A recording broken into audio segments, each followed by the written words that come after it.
Çağlar vekilimizin bizim için Derik halkı olarak yeri çok ayrıdır.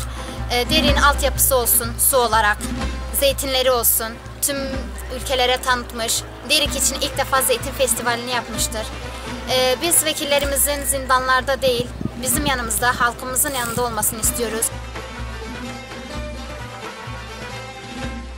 Çağlar Demirel'i tanıdığımda Derik Belediye Başkanı'ydı. Sene 2009'du yanlış hatırlamıyorsam. Birlikte bir dizi kadın konferansı çalışması yürüttük. Çağlar'ın yeri, birlikte demokrasi mücadelesi verdiği kadınların yanı, Çağlar'ın yeri temsilcisi olduğu halkların yanıdır.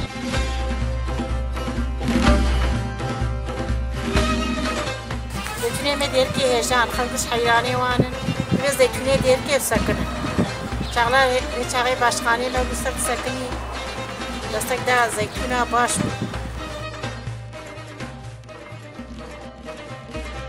Çağlar Demirel aynı zamanda haksızlığa uğrayan kadınlarla yaptığı çalışmalardan dolayı kendi emeğiyle seçildi.